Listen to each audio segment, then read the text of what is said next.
You are at the bottom of a heavy lift, and your muscles give out. The weight stops moving.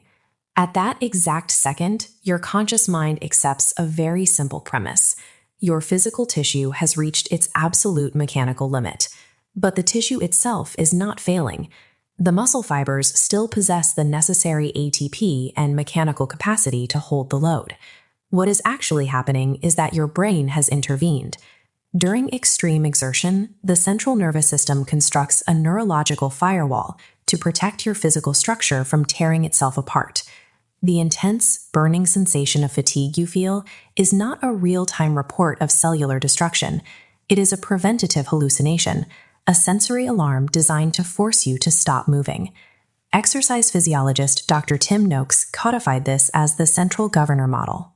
This framework argues that physical exhaustion is a psychological construct actively deployed by the brain to cap your performance well before biological failure. That perceived physical failure is a calculated intervention. Your true biological ceiling is artificially suppressed by your own nervous system. To understand how this works, we have to track the sensory data. As your muscles strain, sensory receptors fire signals that travel up the spinal cord into the primary motor cortex. The brain integrates these signals from group 3 and 4 afferent fibers to calculate the exact metabolic stress accumulating in the limb. Once that stress reaches a predetermined threshold, the central governor executes its primary function. It drastically reduces the descending motor drive, the electrical command telling your muscles to contract, long before any catastrophic tissue damage can occur. This sudden drop in motor drive is the exact phenomenon that forces your hands to open and drop a heavy barbell prematurely. Standard fitness advice treats fatigue as a direct readout of muscle strain. The biological reality is that effort perception is a hierarchical integration. Your brain weighs the sensory input and decides how hard the action should feel. Reaching your elite biological limits requires decoupling your psychological perception of effort from the physiological reality of the muscle. To bypass this system, we have to look below the brain, zooming in on the microscopic level of the spinal reflex arc during extreme physical tension. The highest potential for structural muscle growth occurs when a muscle is placed under heavy tension at its absolute longest length.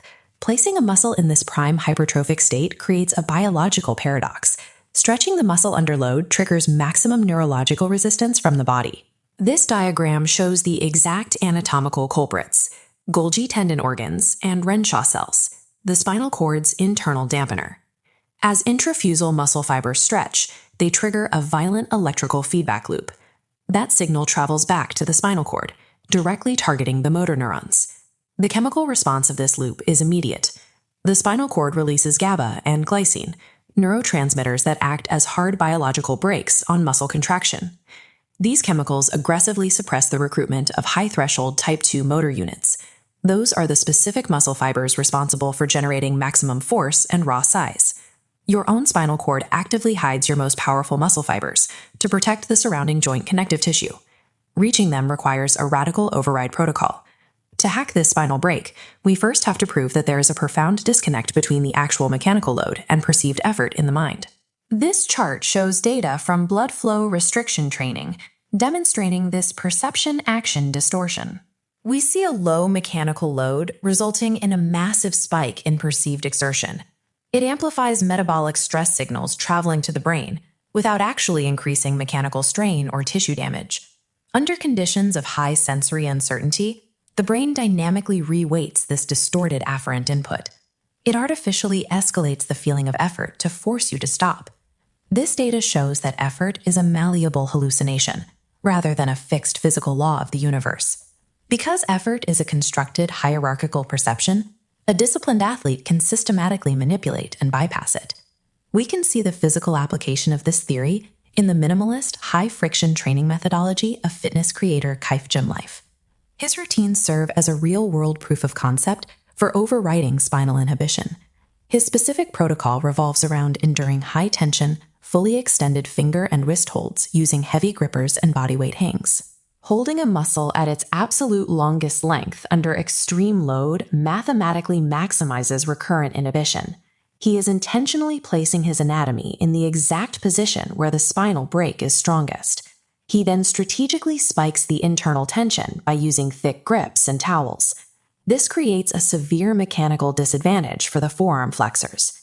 This structural disadvantage intentionally creates a massive, overwhelming wave of inhibitory feedback from the Golgi tendon organs. The physiological result is intense.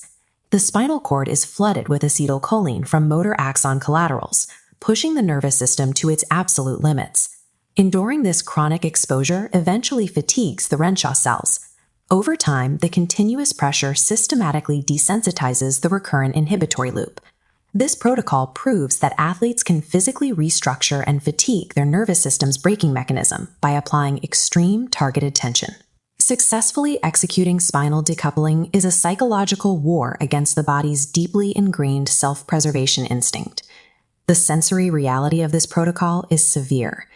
The group 3 and 4 afferents are firing at their maximum absolute capacity, sending uninterrupted distress signals to the brain. The raw physical manifestations of this feedback loop include intense localized burning sensations and involuntary muscle tremors as the nervous system tries to shut the movement down.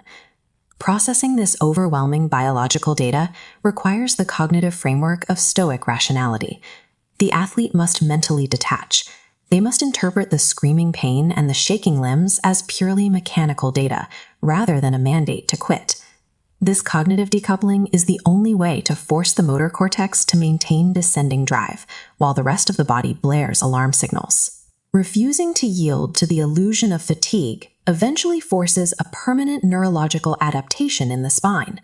The fatigued inhibitory loop drops its guard, allowing the alpha motor neurons to finally fire at higher frequencies, even when the muscle is fully stretched.